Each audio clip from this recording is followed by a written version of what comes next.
Hello दोस्तों। आज की हमारी टॉपिक होगी कूलाम का नियम। पहले चैप्टर वैद्युत आवेश तथा क्षेत्र से टॉपिक है कूलाम का नियम। तो इस लेक्चर में लेक्चर नंबर 4 है ये आपका। तो इस लेक्चर में हम कूलाम के नियम का कंप्लीट पूरा सॉल्यूशन इसमें देखेंगे, पूरा कंप्लीट करेंगे इस वीडियो में। तो इस कूलाम के नियम को अच्छे से समझने के लिए इस वीडियो में अंत तक बने रहें। कम समय में और आसान शब्दों में इसको कंप्लीट करने का प्रयास करेंगे। चलिए आइए देखते हैं कूलाम का नियम है क्या। देखिए, इसके पहले वीडियो में आपने देख लिया है कि दो आवेशों के बीच आकर्षण या प्रतिकर्षण बल लगता है। जैसे आपने एग्जाम्पल के तौर पर देखा है, जैसे हम पेन को बाल में रगड़ते हैं तो उससे क्या करते हैं, छोटे कागज के टुकड़ों को उठा लेते हैं। यानी पेन जो होता है छोटे कागज के टुकड़ों को उठा लेता है, यानी वहां पर आपका आकर्षण बल लगा है। तो उसी बल के बारे में कूलाम ने एक नियम दिया जिसे हम कूलाम का नियम नाम से जानते हैं। यानी दो आवेशों के बीच लगने वाले बल के संबंध में कूलाम ने एक नियम दिया जिसे हम कूलाम का नियम कहते हैं। तो चलिए कूलाम का नियम है क्या वो हम जानते हैं। तो कूलाम का नियम आप हम यहाँ पे नोट कर रहे हैं, आप उसको ध्यान से देखिए, फिर अभी उसको समझा दें। सिंगल इन्वर्टेड कॉलम लिखते हैं। इस नियम के अनुसार यानी कूलाम के नियम के अनुसार किन्हीं दो आवेशों के बीच किन्हीं किन्हीं दो बिंदु आवेशों के बीच किन्हीं दो स्थिर बिंदु आवेश लिखेंगे। किन्हीं दो स्थिर बिंदु आवेश किन्हीं दो स्थिर बिंदु आवेशों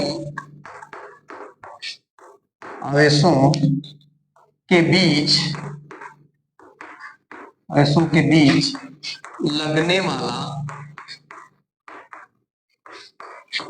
वाला आकर्षण या प्रतिकर्षण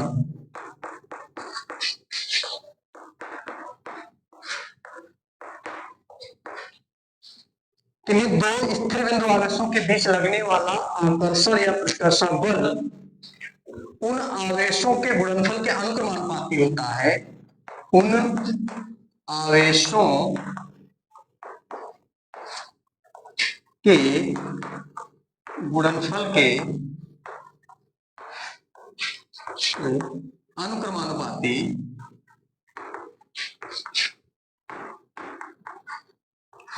के गुणनफल के अनुक्रमानुपाती तथा उनके बीच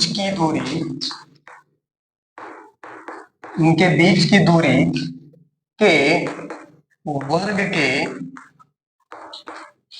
व्युत्क्रमानुपाती होता है।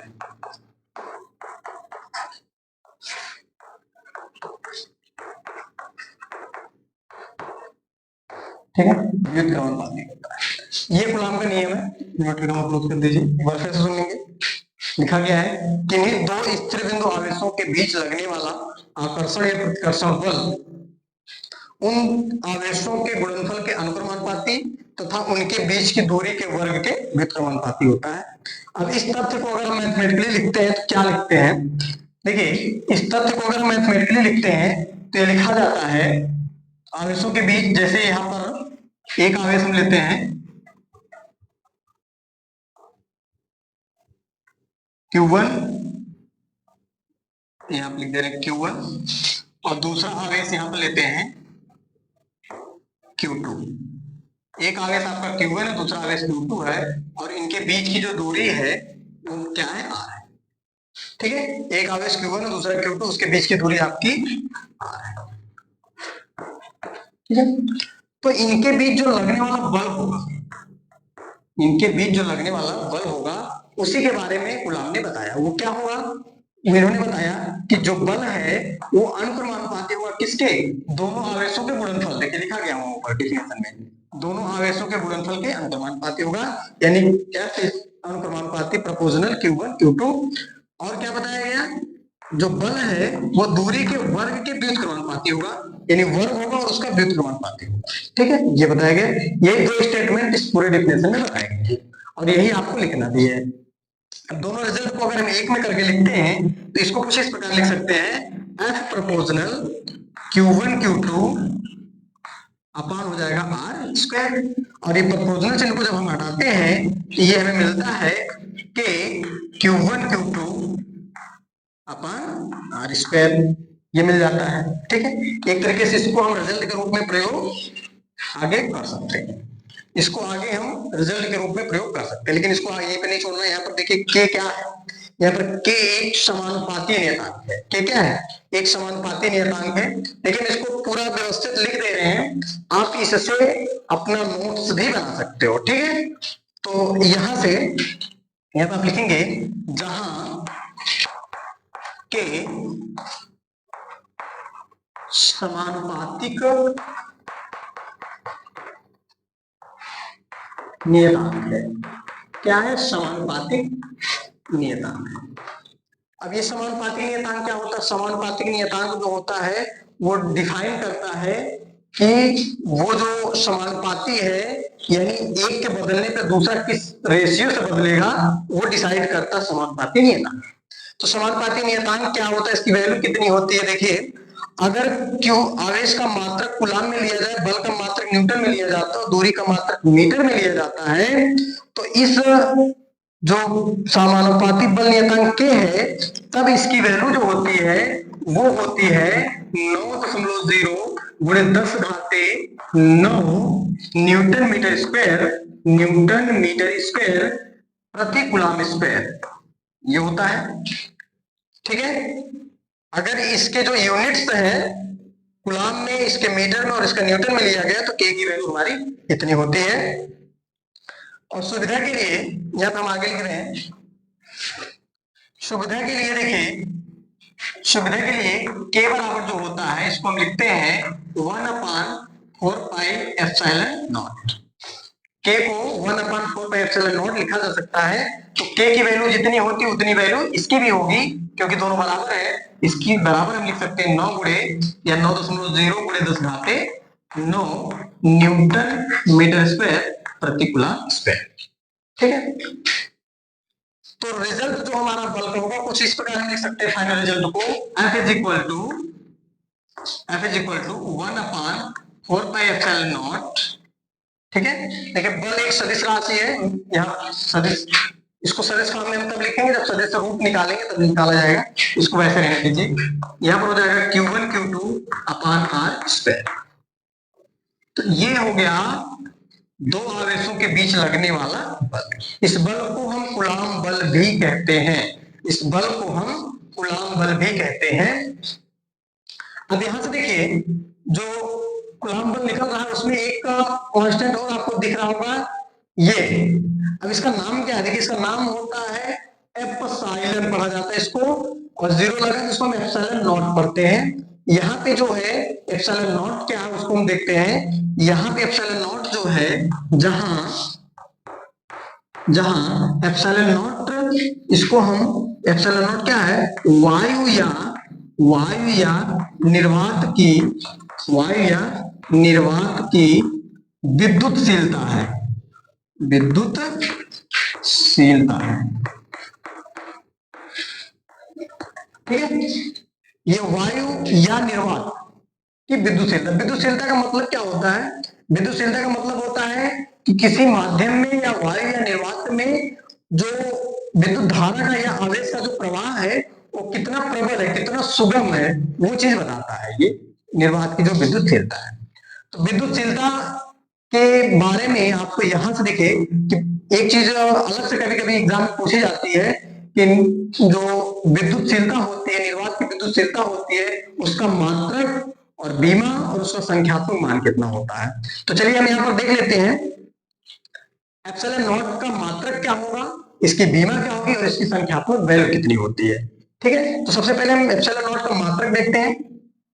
एप्सिलॉन नॉट का मात्रक, ठीक है, एप्सिलॉन नॉट का मात्रक देखिए क्या निकल के आएगा। एप्सिलॉन नॉट का मात्रक निकालेंगे कैसे, तो इस क्वांटिटी में आप देखिए एप्सिलॉन नॉट यहाँ पे 4 पाई कांस्टेंट इसका मात्रक नहीं होगा, बाकी सबका मात्रक होगा। तो एप्सिलॉन नॉट को एक साइड रख दीजिए, बाकी को ट्रांसफर कर दीजिए, तो आपका एप्सिलॉन नॉट का मात्रक निकल के आ जाएगा। चलिए एप्सिलॉन नॉट का मात्रक निकालते हैं। यहां से देखिए क्या आएगा, ध्यान से देखेंगे आप। यहां से इसको सॉल्व करने के लिए आप यहाँ पे एप्सिलॉन नॉट का मात्रक ऐसे निकालिए। यहाँ पे सॉल्व करते हैं, एफ आर स्क्वायर को पक्षांतर करिए तो गुणे हो जाएगा आर स्क्वायर, Q1 Q2 इधर गुणे में इधर आएगा तो भाग कर दीजिए, Q1 Q2 बराबर इधर बस ये भी आ गया, इधर ये भी आ गया, बचा क्या, यही इतना बचा है। तो 1/4 पाई कांस्टेंट, 4 पाई को छोड़ दो, लिखो 1/एप्सिलॉन नॉट। ठीक है, तो ये 1/एप्सिलॉन नॉट आ गया, उसको उल्टा कर दो, ये हो जाएगा Q1 Q2 बटे F इंटू आर स्क्वायर बराबर 1/एप्सिलॉन नॉट को क्या लिख सकते हैं, एप्सिलॉन नॉट। यहाँ पे इस लाइन के बाद क्या करें, दोनों पक्षों को उल्टा कर दिया गया है, तो एप्सिलॉन नॉट ऊपर हो गया और ये आप जो हर था अंश हो गया, जो अंश था वो हर हो गया। अब यहाँ पर एप्सिलॉन नॉट का मात्रक क्या होगा, जो इसका मात्रक होगा वही एप्सिलॉन नॉट का मात्रक होगा। यहाँ से आप लिखेंगे एप्सिलॉन नॉट का मात्रक अब निकल के आएगा, का मात्रक क्या हो जाएगा, Q1 Q2, Q का मात्रक कूलाम, इस Q का मात्रक कूलाम, ये हो जाएगा कूलाम स्क्वायर, कूलाम स्क्वायर, बीच में बटे बटे लगाइए। F बल, बल का मात्रक होता है न्यूटन, R क्या दूरी, दूरी का मात्रक होता है मीटर, मीटर को हम से लिख रहे हैं, इसका स्क्वायर क्या लग जाएगा, स्क्वायर लग जाएगा। तो एप्सिलॉन नॉट का मात्रक आ गया कूलाम स्क्वायर प्रति न्यूटन मीटर स्क्वायर। ठीक है, अब इसके बाद हम निकालेंगे एप्सिलॉन नॉट का बीमा। एप्सिलॉन नॉट की बीमा निकालने के लिए हमें इसको रफ करना पड़ेगा, तो आप वीडियो पॉज करके इसको नोट कर लीजिएगा। हम यहाँ से नीचे से इसको रफ कर रहे हैं, यहाँ पे आप वीडियो पॉज करके इसको नोट कर सकते हैं। चलिए एप्सिलॉन नॉट का यहाँ पे हम देख लेते हैं, एप्सिलॉन नॉट का मात्रक होगा बीमा, देख लेते हैं एप्सिलॉन नॉट की बीमा। ठीक है, बीमा बराबर देखिए एप्सिलॉन नॉट की बीमा, पहले कूलाम की बीमा रख दीजिए, उसका स्क्वायर है। कूलाम की बीमा आपको पता होगी क्या होती है, TA होता है, इसका क्या कर दीजिए, स्क्वायर कर दीजिए, तो ये हो जाएगा T का स्क्वायर और A का स्क्वायर। ठीक है, बटे देखिए न्यूटन है, न्यूटन का मतलब बल का मात्रक होता है न्यूटन, तो बल की बीमा हमारी क्या होती है, M/L/T-2। बल की बीमा आपको याद होनी चाहिए। और मीटर स्क्वायर, मीटर का मतलब दूरी है, दूरी की बीमा होती है L, मीटर की बीमा होती है L, उसका स्क्वायर है, स्क्वायर लगा दीजिए। ये हो गया न्यूटन की हो गई M/L/T-2, मीटर स्क्वायर का हो गया L स्क्वायर, और कूलाम स्क्वायर का हो गया T स्क्वायर A स्क्वायर। अब इसको सबको एक तरफ ऊपर ले जाइए, तो हमारा यहाँ से रिजल्ट मिल जाता है, एप्सिलॉन नॉट की बीमा जो मिल जाती है हमें, वो मिल जाता है M ऊपर जाएगा तो M पावर -1 हो जाएगा, L एक बार यहाँ, दो बार यहाँ, 3 बार हो जाएगा, ऊपर जाएगा तो -3 हो जाएगा। इसके बाद T-2 है, वहां पर 2 पहले से है तो ऊपर जाएगा तो T पावर 4 हो जाएगा। इसके बाद A पावर 2 वहां ऊपर बचेगा।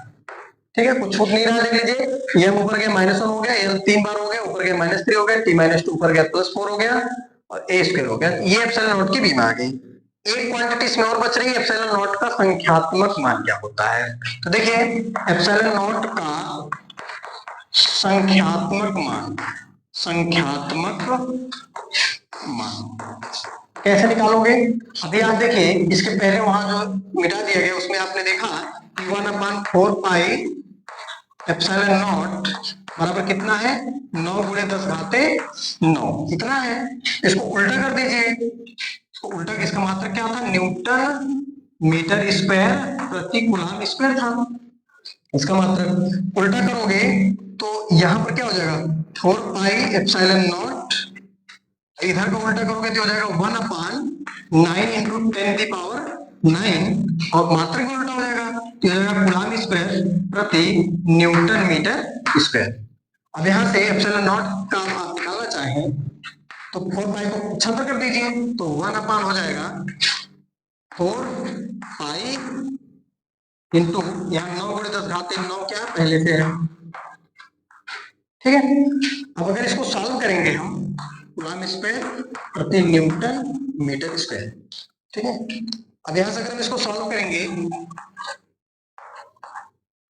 देखिए 1 है, 4 है, पाई की वैल्यू 3.14 रखना है, 9 रखना है, गुणे 10 घात से 9 रखना है। इसको सॉल्व करोगे कि ये सॉल्व करने के बाद आएगा, कैलकुलेशन आपको कर लीजिएगा, ये सॉल्व करने के बाद आएगा 8.85 8.85 गुणे 10 घाते -12 आ जाएगा, घाते -12 कूलम्ब स्क्वायर प्रति न्यूटन मीटर स्क्वायर। ठीक है, ये हमारा संख्यात्मक माना गया। तो इस वीडियो में हमने इतना कुछ सीखा, जिसमें अगर कहीं किसी को डाउट हो तो कमेंट बॉक्स में जरूर पूछिए। Thanks for watching.